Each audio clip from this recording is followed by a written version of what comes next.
Hi everyone, welcome to the Quick and Carry Kitchen. I'm Kristen Madrine and I am bringing you one of my family favorite recipes today. I am so excited about this. Today we are doing my mom, Pat, hi Mom, Pat's potato soup. And my mom has made this from, I don't know when. She got this recipe from my grandma Dodge, I believe, my dad's mom. And my mom perfected this. This was one of those super quick and easy weeknight meals at our house. And it's just your basic potato soup, but she used a can of evaporated milk and a sleeve of crackers, like soda crackers, that she would crush. And she'd put those in with the bacon grease right at the end. And I just loved this recipe my whole life. My sister, my sister-in-law, myself, we've all tried to make it like my mom makes it, but when we go to Mom's, we all want hers instead of ours because hers is so delicious. But my daughter can't eat it because she has to eat dairy-free and gluten-free. So I've always thought, why don't I see if I could recreate Mom's soup, but a little healthier for Bryn, and let's do it in the Instant Pot. So earlier this week, I sat down, put my mind to it, and I've come up with a delicious recipe. If you would like a PDF of the recipe today, all I need you to do is comment down below that you would like the recipe, and we'd be happy to send it to you. The recipe is always on our blog over at Quick and Carry with some comments and maybe some extra pictures after we're done with the show today. So you can always find all of our recipes at quickandcarry.com, and you can always find any of our other videos at the Facebook page that you're watching this on. We keep all of our videos all the way back to August when we started doing our little Quick and Carry kitchen show. As usual, we love to see your comments, even those of you who join us after the show is live.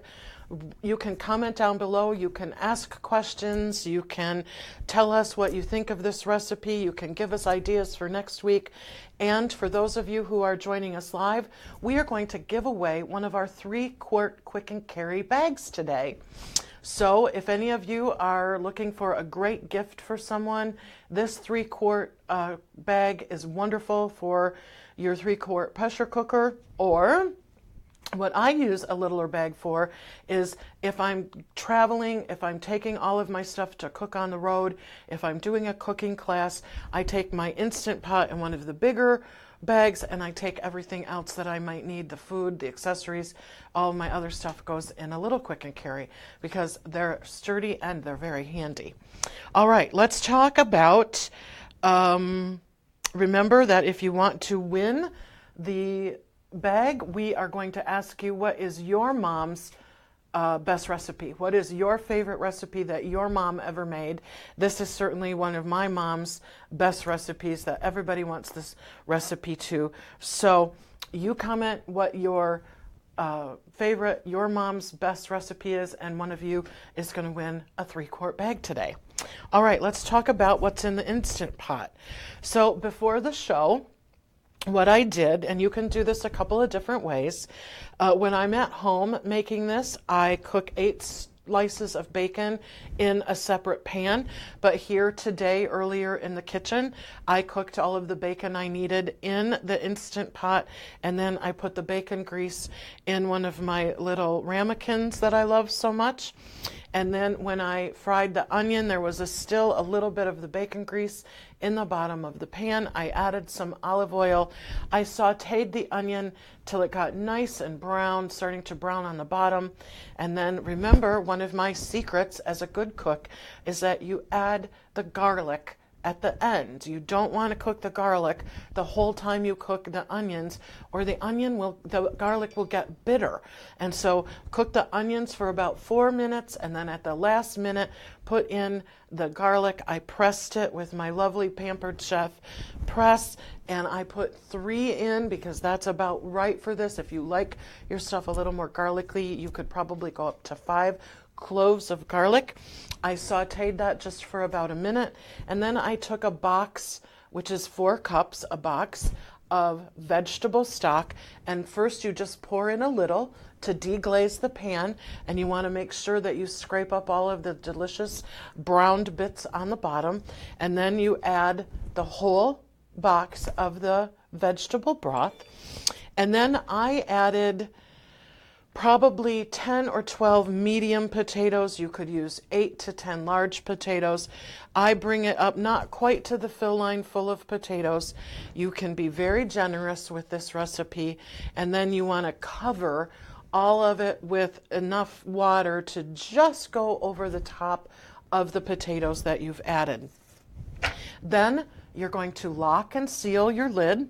Make sure that your toggle is set to sealing, depending on which Instant Pot you have. And, oh, hi, Connie. Connie says that her mom's pineapple upside down cake, and Kathy says beef stew. Both of those sound like things that moms probably make really, really well. I'd love that pineapple upside down cake recipe, Connie. Hi, Kathy Genevieve. Hey, I'm so glad to see you with us today. Diane is here. Diane, friend of the show. Good to have you here today.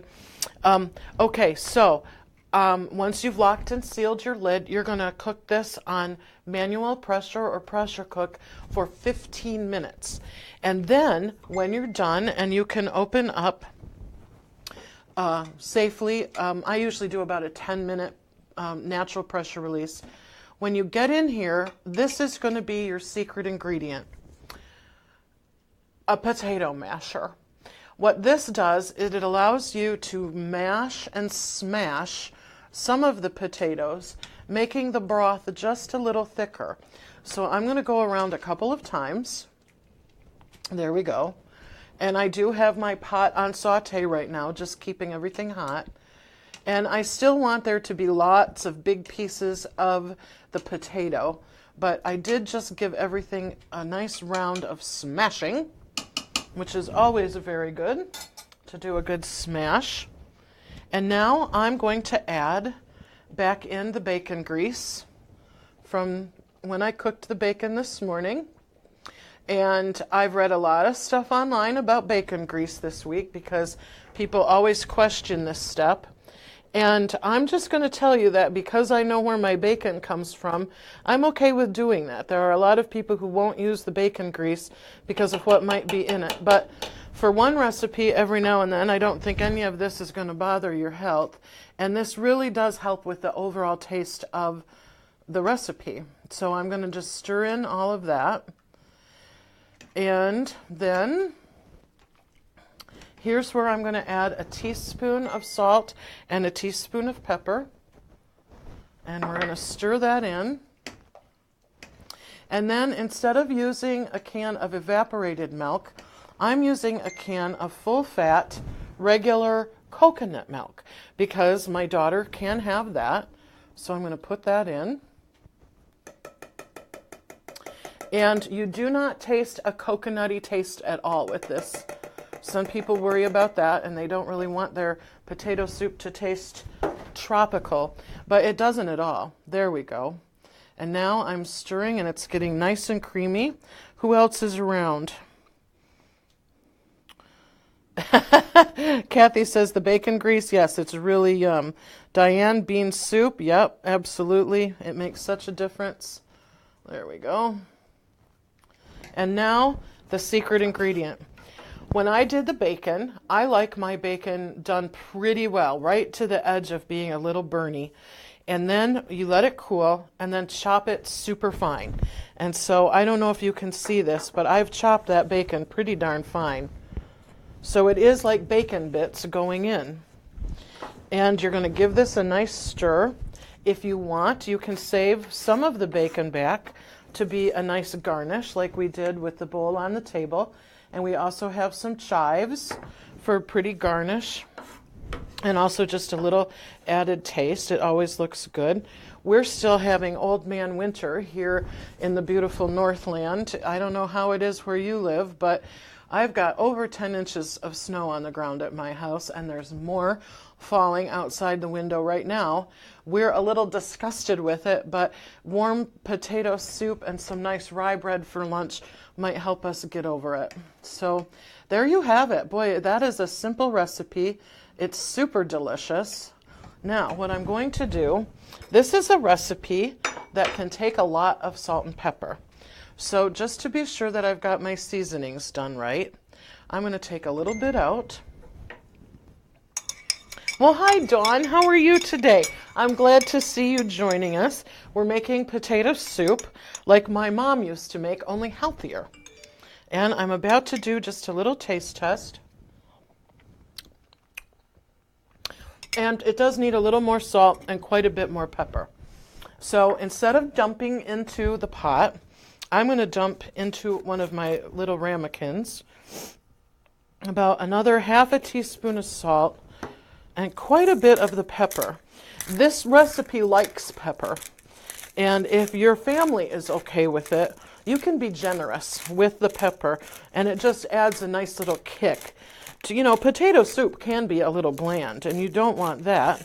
You want one with a little bit more of a kick. So I don't add a glop of any seasoning to a pot unless I absolutely have to. I like to look at it and measure it in my head first because you make less mistakes that way. And with salt, you can really add too much without really noticing it until right at the end. So, again, a little taste.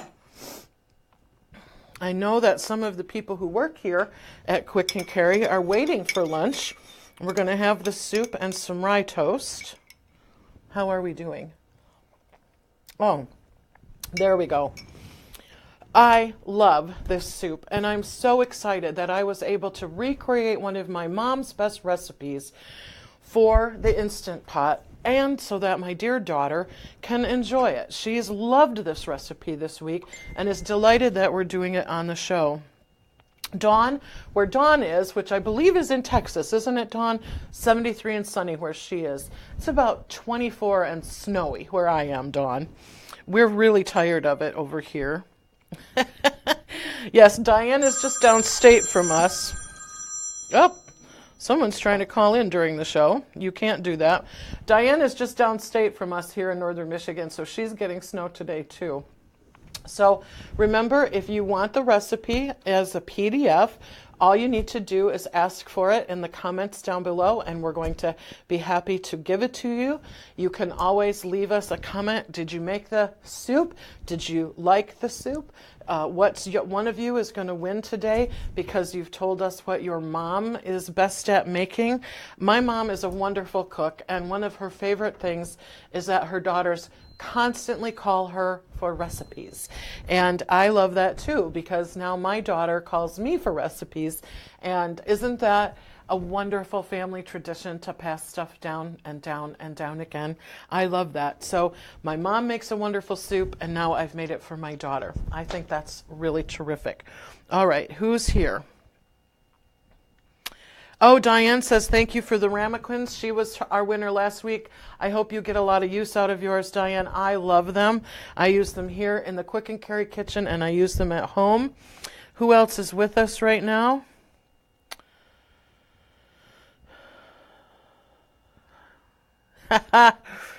My sister is watching from a beach in Florida. I hope you're having a wonderful time, sis, because I have to shovel in and out of my house every day, and you're laying on a beach in a bikini. I can't believe it. We really need for spring to come to the Northland. Yes, I have a question from one of our viewers today. Can you use the evaporated milk? Absolutely. It will be absolutely fine and a lot more like my mom's. So you can use evaporated milk. You can use the coconut milk. You could even use a different kind of nut milk. But I will say this, an almond milk is going to make a much thinner recipe. It's going to make a much thinner soup, and so I like the full fat coconut for this because it gives the recipe more body, and I like the soup to have a real nice mouthfeel, a real comforting mouthfeel, and to not feel too thin. And that's part of the reason why you smash the potatoes, is also to give the soup some body. That's a wonderful question, and I'm really glad you asked. Audrey says that her mom was the best cook in the world. Isn't that wonderful that that's how a lot of us feel about our moms? I know my kids think I'm the greatest cook, and one of my sons is my best eater. He'll eat anything I make and love it. And I just appreciate that. I think that's one of the best things about family. So thank you. Okay, I think there's another question here that I'm going to try to get to. How large of the can? Okay. Mine was the 15, let me just double check, 13 and a half fluid ounces, so you could use a 14-ounce can of the evaporated milk. It's just one of the medium cans, not a really big one. And this recipe is one of those that once you do it once, you're going to know what you like and how you want to do it. And so, again, it's just russet potatoes, onions, a little bit of garlic, a box of vegetable broth, a little bit of water to cover the potatoes. Put that on for 15 minutes and get it all nice and cooked. One of the things I love the most about a pressure cooker is how the potatoes have a wonderful texture every time. They come out perfectly. Then you're going to mash a little bit with one of your, where's my guy? Mash with your masher, and then add a can of whichever kind of milk you would like to, the bacon grease from cooking the bacon, the well-chopped bacon, and I just have it on saute low, so it's keeping my soup hot until we're ready to have it for lunch here in the Quick and Carry kitchen. All right, let me see who's our winner today. Is it Kathy? Kathy Genevieve? You're our winner today. You have won a 3-quart Quick and Carry bag. And we are delighted to have you with us, and we're glad that you're our winner today. Remember, you can always ask questions of us, send us ideas for next week's show, and we always love to have a conversation with those of you who enjoy being with us here in the Quick and Carry kitchen. So for my mom, Pat, who this was her original recipe that I adapted, for my sister who's on a beach, for all of you who are also shoveling snow here in the Northland, we hope you have a wonderful weekend. Thank you for joining us in the Quick and Carry kitchen today. And as Julia Child used to say, bon appetit.